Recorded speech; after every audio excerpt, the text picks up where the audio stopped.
About পিপুল চ্যানেলে আপনাদের স্বাগত। এক সপ্তাহের মধ্যেই তন্ময় ভট্টাচার্য আরেকবার সাসপেন্ড হলেন সিপিআইএম পার্টি থেকে। তো এই সিপিএম পার্টির সমর্থক দর্শকদের এ বিষয়ে ভাবনা কেমন, সে বিষয়ে একটি আলোচনা করব। সব চোরের ভোট নাই, চোর ডাকাতের ভোট নাই, চোর ডাকাতের ভোট নাই, চোর ডাকাতের ভোট নাই, চোর ডাকাতের ভোট নাই, বন চোরের ভোট নাই, বালি চোরের ভোট নাই, পাথর চোরের ভোট নাই, কাল কয়লা চোরের ভোট নাই, চাকরি চোরের ভোট নাই। দলকে নিয়ে আমি গর্বিত, বললেন তন্ময় ভট্টাচার্য। সাসপেনশন প্রত্যাহার করে নিয়েছে সিপিএম। দলকে নিয়ে আমি গর্বিত, বলেছিলেন তন্ময় ভট্টাচার্য। তিনি বলেন, ওই 40 মিনিটে সেলিম আমার কোন কোন জায়গায় গুণ আছে, ত্রুটি আছে, দুর্বলতা আছে তা নিয়ে বিস্তারিত আলোচনা করেন। কিন্তু তিনি আমাকে বুঝতেই দেননি যে আমার সাসপেনশন প্রত্যাহার করা হচ্ছে। এটাই হলো কমিউনিস্ট পার্টি, এই হলো কমিউনিস্ট পার্টির রাজ্য সম্পাদক। এই পার্টির জন্য আমি গর্বিত। নমস্কার, আমি তরুণ কুমার পাল বলছি। আজকে একটি বিশেষ বিষয়, সেটা হচ্ছে তন্ময় ভট্টাচার্যকে নিয়ে আমার এই আজকের প্রতিবেদন। বহু চর্চিত এই যে বিষয়টি নিয়ে আমি বলতে চলেছি, নাম বলার সাথে সাথে আপনারা বুঝে গেছেন। প্রথম পর্বে, অর্থাৎ গত বুধবার, মানে প্রথম পর্ব বলে যেটা বলতে যাচ্ছি সেটা একটু পরে বলছি, মানে গত বুধবার 18 তারিখ, 8 ডিসেম্বর, তন্ময় ভট্টাচার্যকে আবার সিপিআইএমের তরফ থেকে সাসপেন্ড করা হয়েছে। এক সপ্তাহ আগেই তার সাসপেনশন অর্ডার, মানে পার্টি দলের, মানে সিপিআইএম দলের যে তাদের ভিতরে যে তদন্ত কমিটি, তো সেই তদন্ত কমিটির রিপোর্টে তার বিরুদ্ধে ওঠা যে অভিযোগ, সে কি অভিযোগ সেটা তো আমরা সবাই জানি। সেই অভিযোগে তার বিরুদ্ধে তেমন কোনো অভিযোগ, মানে যে অভিযোগকারিনী যে মহিলা সাংবাদিক অভিযোগ করেছিলেন এবং যার ভিত্তিতেই সাসপেন্ড করেছিল দল তাকে, তন্ময়বাবুকে, তো সেটা তদন্ত কমিটি তেমন কিছু পায়নি বলেই তার সাসপেনশন তুলে নেওয়া হয়েছিল। সাসপেন্ড যখন তিনি হলেন, খোলাখুলি বলছি, যে অভিযোগে তাকে সাসপেন্ড করা হয়েছিল, দলীয় সিদ্ধান্ত, সেখানে তো আমার কিছু বলার নেই, কারোরই কিছু বলার নেই। যারা দলটি করেন, সিপিআইএম দলটি করেন, তাদের ভালো মন্দ মিশ্রিত বোধ হতেই পারে। আমার মন্দবোধই হয়েছে, আমার খারাপ লেগেছে। কারণ তন্ময়বাবুকে যে অভিযোগে অভিযুক্ত করা হয়েছিল, বা যিনি করেছিলেন, এবং তার ভিডিওটি আমার কাছে রয়েছে, ফেসবুকে তিনি দিয়েছিলেন, আমি এটা ডাউনলোড করে রেখে দিয়েছি আমার কাছে। সে সমগ্র ভিডিওটি জুড়ে তার যেভাবে হাত পা কাঁপছিল, ঠোঁট কাঁপছিল, এবং সামগ্রিকভাবে তার যে ফিজিক্যাল অ্যাপিয়ারেন্সটা দেখেছি, তাতে মনে হচ্ছিল যা বলছেন ঘটনা তা ঘটেনি। হ্যাঁ, মানে ব্যাপারটা আরেকটা কারণের জন্য, যে সময় তিনি ফেসবুক লাইভটা করে, মানে ফেসবুকে দিয়েছিলেন, ঘটনা ঘটেছে বহু আগে। যে কথা আমরা অনেকেই আলোচনা করেছি, যে এরকম একটা অভিযোগ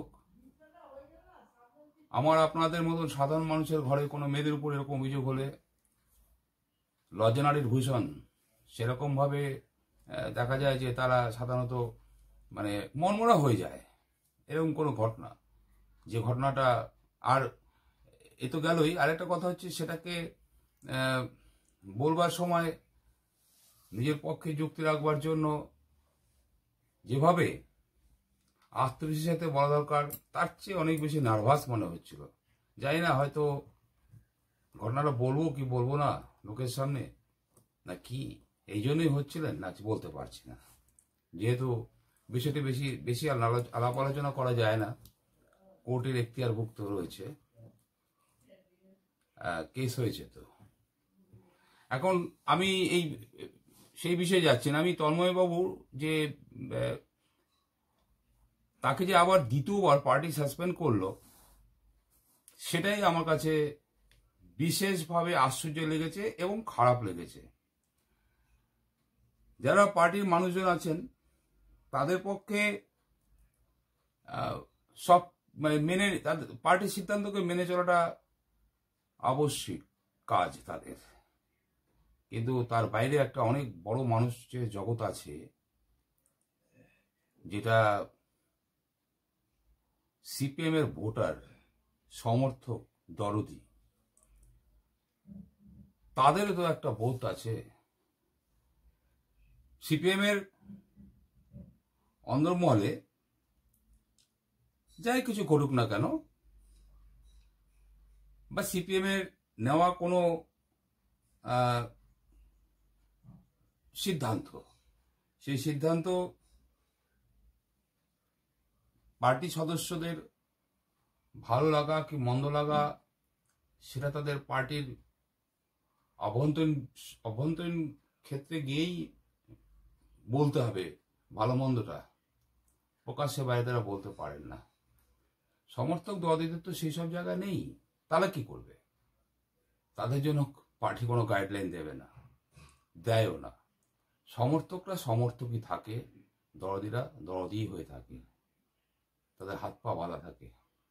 কিন্তু অনেক ঘটনা আছে যেগুলো তাদেরও মনের মধ্যে ওই একটা তোলপাড় করে, তাদেরও তখন কিছু বলবার ইচ্ছে জাগে। কারণ যে তারা যেটা জানছেন সেটা তাদেরও তো মনে হয় এটা ঠিক। তো এখন এই জায়গায় দাঁড়িয়ে যে দ্বিতীয়বার সাসপেনশন হলো, মানে সাসপেন্ডেড হলেন এই তন্ময়বাবু, তন্ময় ভট্টাচার্য, কিন্তু কেন? মহিলা সাংবাদিকের সঙ্গে তিনি নাকি অভব্য আচরণ করেছিলেন এবং সেই কারণে তাকে 6 মাসের জন্য, এইবারে দ্বিতীয় ক্ষেত্রে বলছি, দ্বিতীয়বারে 6 মাসের জন্য দলের প্রাথমিক সদস্য পদ থেকে তাকে সাসপেন্ড করার সিদ্ধান্ত নিয়েছে তার দল সিপিআইএম। এখন দলের অভ্যন্তরীণ তদন্ত চলাকালীন, তো সেই তদন্ত চলাকালীন এবং সেই রিপোর্টের ভিত্তিতেই, মানে তদন্ত যখন চলছিল তখন তিনি সাসপেন্ড ছিলেন, এবং সেই তদন্ত চলাকালীন যে রিপোর্ট তৈরি হয়েছিল সেই রিপোর্টের ভিত্তিতেই সিপিএম এর রাজ্য সম্পাদক মন্ডলী বৈঠকে এই বিষয়ে সিদ্ধান্ত নেয়। কোন বিষয়ে সিদ্ধান্ত নেওয়া হচ্ছে? যে তন্ময়বাবুকে আবার 6 মাসের সাসপেন্ড করা হলো, আর 30 এবং 31শে ডিসেম্বর এই মাসে রাজ্য কমিটিতে বিষয়টি উঠবে, পরে কেন্দ্রীয় কমিটিতে বিষয়টি উঠবে। যা তথ্য, মানে যা সংবাদ পেয়েছি। ঠিক আছে, পার্টি ইন্টারনাল ব্যাপার, চলুক, অসুবিধা নেই। এর আগে যখন তাকে সাসপেন্ড করা হলো, মানে প্রথম পর্বে যখন সাসপেন্ড করা হলো, তখন দলের যে অভ্যন্তরীণ তদন্ত কমিটি ছিল তারা তো তার বিরুদ্ধে তদন্ত চালাচ্ছিলেন। তদন্ত চালিয়ে তারা একটা সিদ্ধান্তে পৌঁছেছেন যে তন্ময়বাবুর বিরুদ্ধে ওঠা অভিযোগ ঠিক কি ভুল। তারা নিশ্চয়ই ঠিক মনে করেছেন অথবা ভুল মনে করেছেন। কি করে আমরা বুঝবো ঠিক কা ভুল? অর্থাৎ যখন সাসপেনশন অর্ডারটা উঠে গেল তন্ময়বাবুর বিরুদ্ধে, তার মানে তন্ময়ের বিরুদ্ধে থেকে সাসপেনশন অর্ডার পার্টি তুলে নিল, তাহলে আমরা ধরে নিতে পারি যে, ধরে নিতে পারি না, ধরবই। সাসপেন্ড তো পার্টি করেছিল, সাসপেনশন উঠিয়েছে তো পার্টি, আমরা ধরেই নেব, ধরবই। বা ধরে নেবো কেন, ধরবই যে তন্ময়ের বিরুদ্ধে ওঠা অভিযোগ মিথ্যা, এবং এইটা সিপিআইএম পার্টি মান্যতা দিচ্ছে। তারপর হঠাৎ 7 দিন পরে আবার তাকে সাসপেন্ড করা হলো সেই ইস্যুতেই, যে তার ওই আচার আচরণ, মানে সূত্রের খবর যেটা, সেই সূত্রের খবর হচ্ছে তার আচার আচরণ, মানে বিভিন্ন সাক্ষ্য প্রমাণ ঘাটাঘাটি করে জানতে পারা গেছে যে তার আচার আচরণটা ঠিক হয়নি, ভালো ছিল না, তাই 6 মাসের জন্য সাসপেন্ড করা। আবার তদন্ত কমিটি যখন 7 দিন আগে যখন রিপোর্টটা, মানে 7 দিন আগেই তো রিপোর্ট দিয়ে 7 দিনের সাসপেন্শন 7 দিন আগে উঠেই গেছে, তখন কি রিপোর্ট, তখন কি তার আচার আচরণ সব নিয়ে তদন্তটা হয়নি? এ প্রশ্ন তো উঠছে।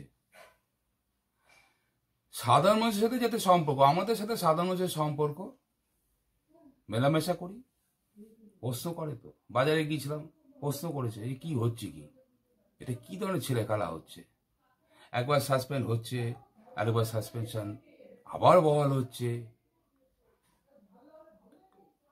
তো এই জায়গাটা তো জবাব নেই, কিছু জবাব তো দিতে পারা যাচ্ছে না।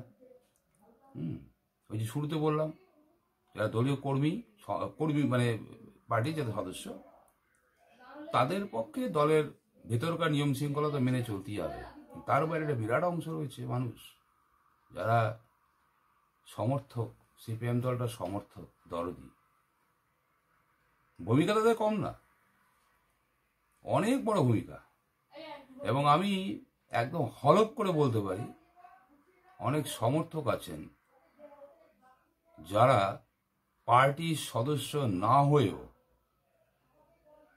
ওই পার্টির গণতান্ত্রিক কেন্দ্রিকতাকে, পার্টির সদস্যদের যে মূল্য দেওয়ার কথা, বহু সমর্থক আছেন যারা অতিরিক্ত নিয়মকানুন মেনে চলেন, অতিরিক্ত শৃঙ্খলা মেনে চলেন, বেফাস মন্তব্য করেন না, এটা বেফাস কথা বলেন না যেটাতে দলের ভাবমূর্তি ক্ষুণ্ণ হতে পারে। এইরকম সমর্থক আছে। সবটাই সেই দীপশিদার কথা, ইমোশনাল বন্ড, যে আমাদের ইলেকট্রাল বন্ড নেই। সে একটা নির্বাচন জনসভা 2024 দীপশিদা বলেছিলেন, ইলেকট্রাল বন্ড নেই, আমাদের ইমোশনাল বন্ড আছে। একদম ইমোশনাল বন্ড। জানি না এদের চিন্তাটা অবশ্যই হয়তো করেন, এই বড়দিদের কথা, সমর্থকদের কথা করেন, তাদের দিকটা ভাবা উচিত। কারণ পাবলিকের সাথে জনসংযোগটা এদেরই বেশি, পার্টি সদস্যের কম থাকে, বলতে কোনো দ্বিধা নেই। অন্তত আমি তো আমার অঞ্চলে বুঝতে পারি, যতটা না পার্টির জেনারেল লোকের সাথে মেলামেশা করে, তার সমর্থক দলদিরা যেভাবে মেলামেশা করে সাধারণ মানুষের সাথে, যেভাবে তাদের সাথে আলাপচারিতা হয়, সদস্যের সাথে সেই সম্পর্ক খুব কম।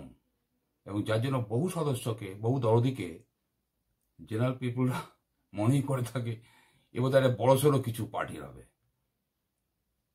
আমার কাছে এরকম ঘটনা রয়েছে। আমি তো এমনি ইউটিউবে আপনাদের সামনে এইভাবে প্রতিবেদন পেশ করতে পারি না। 2015 সালে একটি ঘটনা আমার এলাকায় ঘটেছিল, বাজার এলাকায়।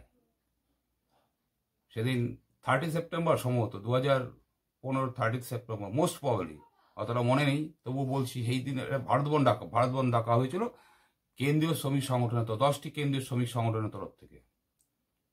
তো সেই বন্ধের দিন,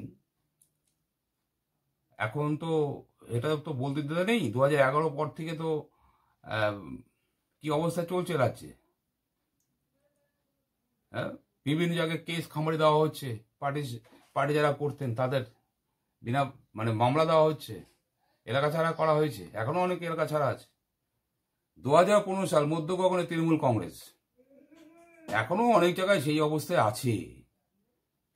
যেভাবে আছে, কিভাবে আছে আমরা সবাই জানি।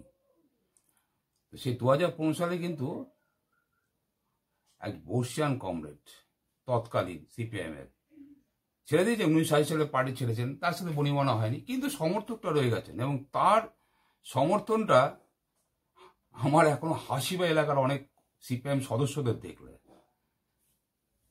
যাই হোক, ওই একাকী ডাকাবুকো মানুষ সকালবেলা বাজার করতে গিয়েছিলেন, উনি বাজার করতে যাননি, বন্ধের দিন বাজার করবেন, জাস্ট বাজারের ব্যাগটা হাতে করে নিয়ে গেছেন পরিবেশটা দেখতে।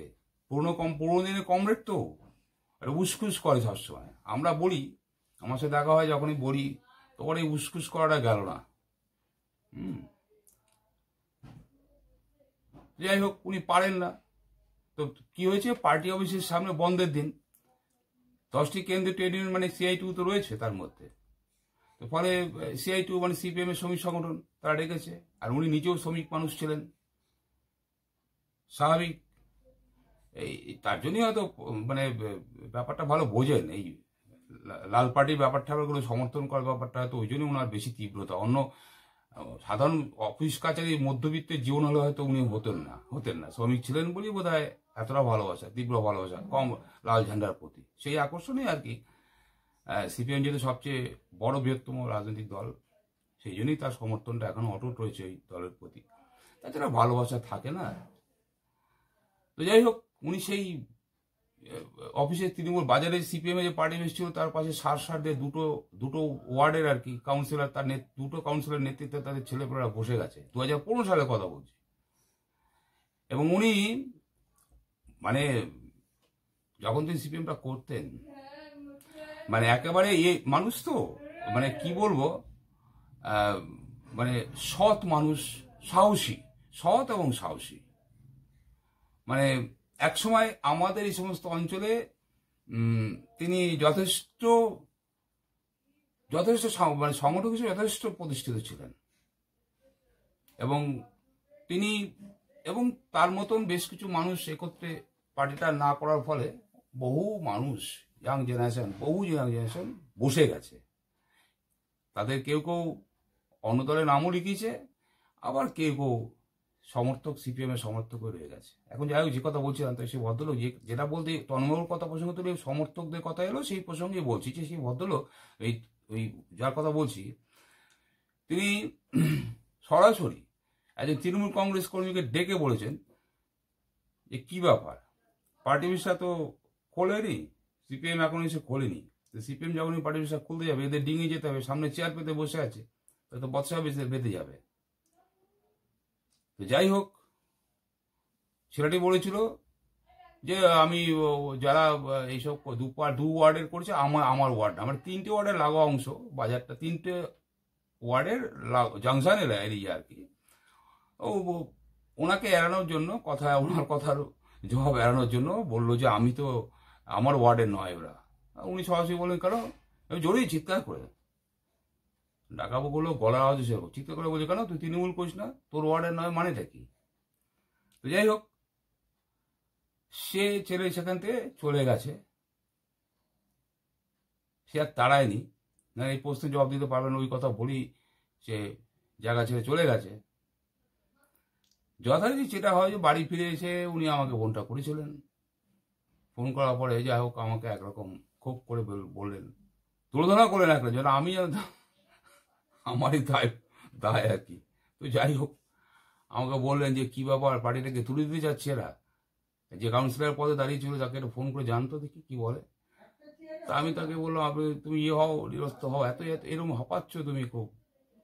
যাই হোক, তাকে ফোন করলাম, সে পার্টি সদস্য বললো না আমাদের পার্টি নির্দেশ আছে অনেক রকম প্ররোচনা দেবে, প্ররোচনার ফাঁদে পা না দিতে। আমি শুনে বললাম যাকে অমুক দাদা, নামটা আপনাদের কাছেও বলছি না, এই ভিডিওটা উনিও দেখবেন হয়তো, দেখুন, সবার জন্যই তো করা। তো আমি বললাম অমুক দাদা আমাকে ফোন করেছিলেন, এইসব বললো, দেখ কি করবি। তো কিছুক্ষণ পরে সে যথাস্থানে সে তখন তো ওই কথা বললো আমাকে, বলে তবে 5-10 মিনিটের মধ্যে স্পটে গেছে এবং গিয়ে দেখলো যে কোনো লোকজন নেই, সব চেয়ার টেয়ার এক জায়গায় করে গুটিয়ে রেখে চলে গেছে। এই ফোনটা আবার ওখান থেকে আমাকে ওই যাকে ফোন করেছিলাম আর কি, কাউন্সিলর মানুষ যার পদে দাঁড়িয়ে, কাউন্সিলর পদে দাঁড়িয়ে ছিল, সে আমাকে যখন বললো কথা, আমি বললাম কি তুই করে বলি, মানে বন্ধুস্থানীয়, আমি বললাম কি বলিস রে, মেজাজটি আসল রাজা, আমি রাজা নই। বাহ, উনি একাই কাঁপিয়ে দিল এই মধ্য গগনে। এমন সমর্থক আছে, এমন সমর্থক কিন্তু এখনো আছে, যারা কোনো ঘটনাচক্রের সামনে এসে পড়লে সরকারি দলের কর্মীরাও কিন্তু সমীহ করতে বাধ্য হয় তার সততা, তার সাহসিকতা, বলিষ্ঠতার জন্য। তো যাই হোক, বুঝতেই পারছেন, তাহলে সেই সমস্ত সমর্থক দরদিদের সাথে আঞ্চলিক মানুষের যোগাযোগটা কেমন থাকে, তাদের বিড়ম্বনায় পড়তে হয় তন্ময়বাবুদের মতন ঘটনা যখন চলে আসে। সাধারণ মানুষের সাথে তো মেলামেশা রয়েছে, তো তাদেরকে তারা এরকম ধরনের মানুষকে তো প্রশ্ন করেন, সেই প্রশ্নের উত্তর দিতে গিয়ে তাদের তো নাজাল হতে হয়, তাদের কাছে যখন তথ্য থাকে না। তো আর এই সমস্ত সমর্থকরা কি কিছু তো কমিউনিস্ট পার্টি এইসব তো কিছু পাওয়ার জন্য কেউ করে না, আর ভালোবাসার থেকে করে। তারা খুব দুঃখী হয়ে যান ভেতরে, এইসব গন্ডল টন্ডল হলে না পার্টির ভিতরে, এই যে দরদি মানুষদের খুব খুব কষ্ট হয়, খুব জ্বালা হয়। মানে সেই সময় তারা কি করবেন বুঝে উঠতে পারেন না। ঠিক সেই রকম জায়গা থেকে আমার এই প্রতিবেদন। দ্বিতীয়বার তন্ময়বাবুকে যখন সাসপেন্ড করা হলো, তাহলে প্রথমবার সাসপেনশন অর্ডার তোলার সময় ভাবা হয়নি কেন? তার আচার আচরণ, কিসের আচার আচরণ হয়েছিল সেই ব্যাপারটা তখনই তো ভাবা হয়েছিল। সাসপেন্ড যখন ছিলেন, সাসপেনশনে রেখে দিলে এত পারতেন তো আরো। এটা কি দাঁড়ালো, মানুষের কাছে কি বলা যাবে? এবার ব্যাপার হচ্ছে, তন্ময়বাবু বিরুদ্ধে যে অভিযোগ করা পড়ছে, সে তো পুলিশে তো অভিযোগ করেছে, বর্ণনগর থানায় অভিযোগ হয়েছিল তন্ময়বাবুর বিরুদ্ধে। এবং বিরুদ্ধে অভিযোগ হওয়ার পরে যেটা ঘটেছে, যে পুলিশ তাকে ডেকেছে বেশ কয়েকবার, এবং তারপরে তাকে আর আর ডাকাডাকি করবে না, মোটামুটি তাদের জিজ্ঞাসাবাদ করা হয়ে গেছে। কিন্তু কেস একটা কিন্তু হয়েছে, এবং সেই কেসে সম্ভবত ন্যায় সংহিতার 71-72 মোস্ট প্রবলেম আমার মনে হয় জামিন অযোগ্য ধারায় আর কি রুজু হয়েছে, মামলা রুজু হয়েছে। সেই জন্য ওই তন্ময়বাবু আগাম আর কি ওই জয়মাল্য বাগচির যে এজলাসে এই বিষয়টি উঠলে পরে তিনি এই বিষয়টিকে তিনি আগাম জামিন নিয়েছেন, অনুমোদন করে দিয়েছেন তারা। এখন বিষয়টা হচ্ছে, তারপরেই যেটা আমরা দেখতে পেলাম, তাকে আবার ওই না আমি ভুল বললাম, ধারাটা 74 এবং 75, হ্যাঁ 74-75-এর দুই ধারা, ওই ন্যায় সংহিতার 74-75-এর দুই ধারা তার মামলা রুজু হয়েছে। এবং হাইকোর্টে আর কি, হাইকোর্টে আগাম জামিনে আবেদন করে তন্ময়বাবু তার ওই জামিনটা নিয়ে নিয়েছেন, ভালোই করেছেন। এবার আমার একটা প্রশ্ন, ধরুন এই যে একটা দ্বিতীয়বার হলো, যে আবার একটা কি চিন্তা করে হয়েছে ভেতরে, যে তার আচার আচরণ নিয়ে পার্টি সাসপেন্ড করলো, 6 মাসের জন্য সাসপেন্ড করলো। এই সময় তো একটা প্রশ্ন উঠছে, এখন তো সম্মেলন চলছে, সিপিআইএম এর সম্মেলন চলছে, ব্রাঞ্চ এরিয়া হয়ে বিভিন্ন জায়গায় জেলার সম্মেলন হয়ে গেল আর কি। আজকে তো দক্ষিণ 24 পরগনায় সম্ভবত কেন দক্ষিণ 24 পরগনায় আজকে ছিল প্রকাশ্য সমাবেশ ছিল। এরকম বহু জেলাতে হয়েই যাচ্ছে। তন্ময়বাবুর মতন একজন গুরুত্বপূর্ণ নেতা, যার কথা বলার যে কথার মধ্যে যে অকাট্য যুক্তি থাকে, এসব তো আমরা জানি। তবে তার সাংগঠনিক ক্ষমতা সবকিছুই, এবং আমি তাকে ব্যক্তিগতভাবে চিনি বহু বছর ধরে আমি ব্যক্তিগতভাবে চিনি। তো সেই জায়গায় দাঁড়িয়ে, যেহেতু পার্টিটা সিপিএম কমিউনিস্ট পার্টি, ঠিক আছে মেয়েটি অভিযোগ করেছে, চলো মেনে নেওয়া যায়, কারণ কমিউনিস্ট পার্টির লোকেরা তো এসব ফেস করতে অভ্যস্ত। যত রকম যা খুশি দুর্নাম বড় না কারণ, অ্যাকচুয়ালি কমিউনিস্ট পার্টি যারা সেভাবেটা করেন তারা তো মানসিকভাবে মনেই রাখে যে আমি সেটা করিনি, প্রমাণিত হবেই অসত্য। ঠিক আছে, আপাতত তোমাদের মনে শান্তির জন্য আমি মেনে নিচ্ছি। এই জোরটা কমিউনিস্ট পার্টির যারা করেন তাদের থাকা উচিত, বামপন্থীদের বাম কর্মীদেরও থাকে। তো ন্যাচারালি পার্টি যে সিদ্ধান্ত নিয়েছে মেনে নেওয়া গেছে, এখানে কিছু বলার নেই। সে তদন্ত হবে, তদন্ত করে তারপরে তাকে তার সাসপেনশন তুলে দেওয়া হলো। সাসপেনশন তুলে দেওয়ার পরে যখন আবার হলো, সেই ভিত্তিটা ওই আচরণের জন্য, এবং সম্মেলনটা চলছে, তাহলে সম্মেলনে, এবং সবচেয়ে বড় কথা 7 দিনের আগে সাসপেনশন যখন উঠে যায়, আমি তো একটু বেশি পরে বলছি, এখন তো তিনি সাসপেন্ডেড হয়ে আছেন বুধবারের পরে। আজ এতদিন, আজ আমি সানডে, আজকে রোববার দিন করছি একটু রাতের দিকে, তো 3-4 দিন তো হয়ে গেল। তার আগে কিন্তু সাসপেনশন ওঠার পরে কিন্তু দলীয় সমস্ত কাজে অংশগ্রহণ করেছিলেন। সম্মেলনগুলো টুকটাক যেখানে তার এরিয়াগুলো, সেসব জায়গায় যা আশা করছিলেন ইত্যাদি। তো এইরকম একটা সময়, মানে সিপিএম এর যে সিস্টেম, যে প্রতিনিধি মানে এক একটা ব্রাঞ্চ থেকে কথা, মানে ব্রাঞ্চের আলোচনা তোলা হয়। প্রথমে শুরু তো হয় ব্রাঞ্চ লেভেল থেকে, সেখান থেকে তারপরে এরিয়া কমিটি বিভিন্ন, তো ব্রাঞ্চ থেকে প্রতিনিধি ঠিক হয় এরিয়া কমিটি সম্মেলনে করা যাবে, এরিয়া কমিটি থেকে সিদ্ধান্ত হয় কারা জেলা কমিটি সম্মেলনে যাবে, প্রতিনিধি হয়ে যাবে, জেলা কমিটি থেকে সিদ্ধান্ত হয় কারা রাজ্য সম্মেলনের প্রতিনিধি হয়ে যাবে। এই যে একটা ধাপ ধাপ করে ওঠা, তন্ময়বাবু তো থাকতে পারছে না কোনো কিছুতে, এটা পোস্ত জাগে। তো তাহলে পার্টি কি কোনো মূল্যবান পরামর্শ পাওয়া থেকে বঞ্চিত হলো? এরকম একজন মানুষ, তন্ময় ভট্টাচার্যের মতন একজন মানুষ, যার যথেষ্ট অকাট্য যুক্তি থাকে, যে যুক্তিগুলো খনন করা খুব কষ্টকর, সেই জায়গা থেকে বঞ্চিত হলো। আমরা কি বঞ্চিত হলাম? একজন যোগ্য প্রতিনিধি এবার বাদ যাচ্ছে, নাকি পরে জানা যাবে যে সম্মেলন ধর্মের দরকার নেই, আমন্ত্রিত সদস্য হয়ে তাকে কোনো জেলা কমিটি, রাজ্য কমিটি কোথায় নিয়ে নেওয়া হলো? এগুলো মেনে নেওয়া যায় না এগুলো। কারণ ওই ওনার তার বক্তব্যটা শোনা দরকার ছিল তো আমাদের।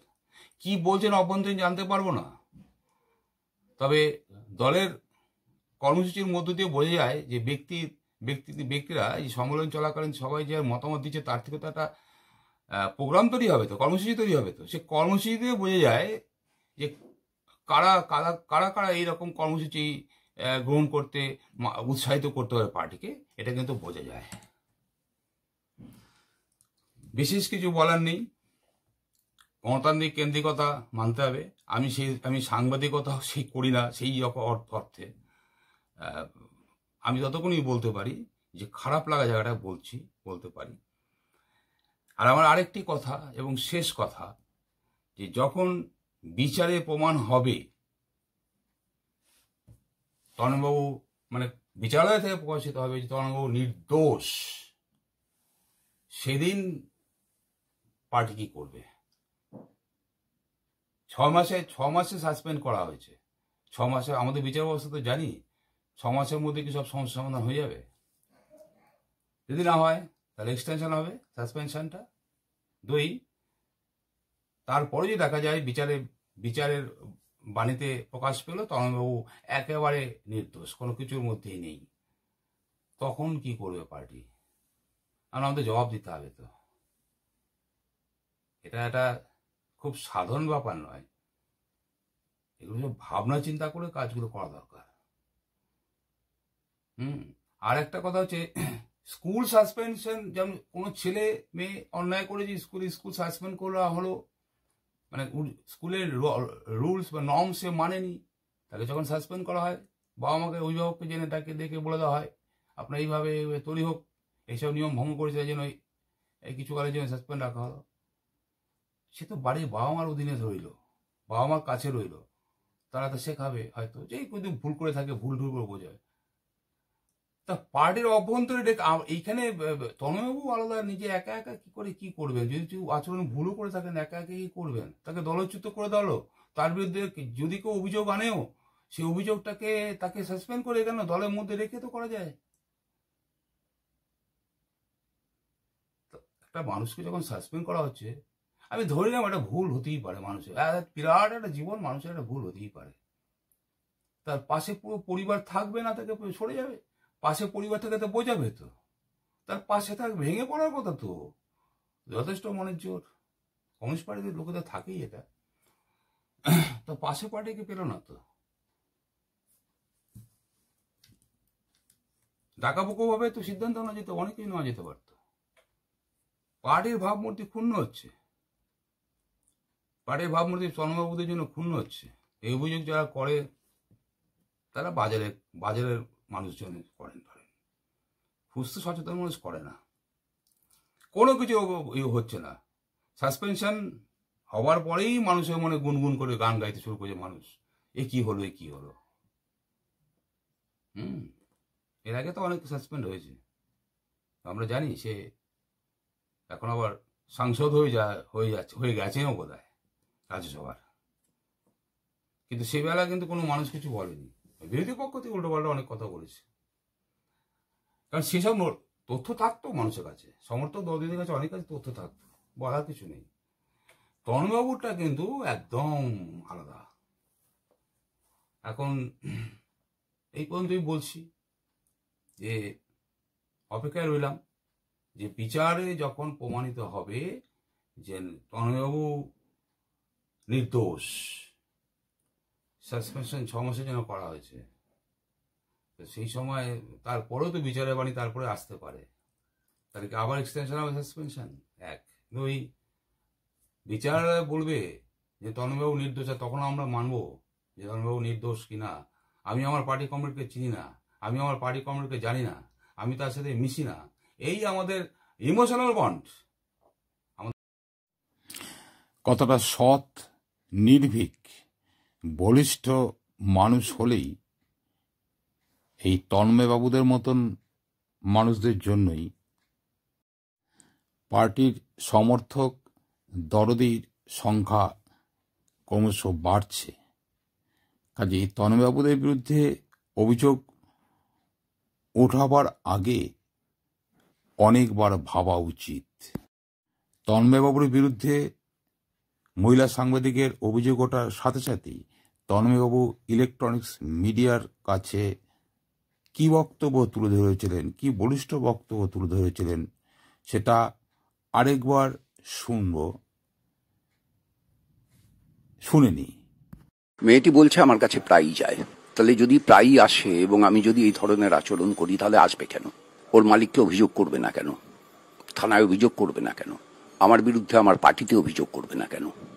এই সবগুলো রাস্তাই তো খোলা ছিল। দুদিন ধরে চিনি, আমাকে বলছি তো, ও অন্তত 15 বার আমার বাড়িতে এসেছে ইন্টারভিউ নিতে, ইফ নট মোর। হঠাৎ আজকে ও আমার বাড়ি থেকে বেরোলো, আমার বাড়ি থেকে 5 মিনিট দূরে থানা। যদি আমার বাড়িতে এইরকম একটা ঘটনা ঘটে থাকে, এক হচ্ছে তাহলে ওর ক্যামেরাম্যান সেটা ক্যামেরাবন্দি করলো না কেন? কি আশ্চর্য, ফেসবুক লাইভ করবার 20 মিনিটের ভিতর কুণাল ঘোষ সেটাকে ট্যাগ করে, লালবাজারকে ট্যাগ করে লালবাজারকে তদন্ত নেওয়ার দায়িত্ব দিয়ে দিল। আর তার 10 মিনিট বাদে দেবাংশু একই জিনিস পোস্ট করে দিল। কি পাগল নাকি? আমি পাগল না আমি উন্মাদ? আমার খেয়ে দিয়ে কাজ নেই, একজন সাংবাদিক আমার ইন্টারভিউ নিতে এসছে, আমি গিয়ে তার কোলে বসে পড়বো? এই পোস্ট অনেকের ভালো লাগবে না, বিশেষত সিপিআইএম দলের লোকেদের অনেকের কাছে বিষয়টা অপছন্দের হবেই। তবুও যাদের পছন্দ হবে তারা লাইক করবেন, কমেন্টস করে সমৃদ্ধ করবেন আর শেয়ার করবেন। আমার কাজ আমাকে করতে সাহায্য করবার জন্য সাবস্ক্রাইব করবেন।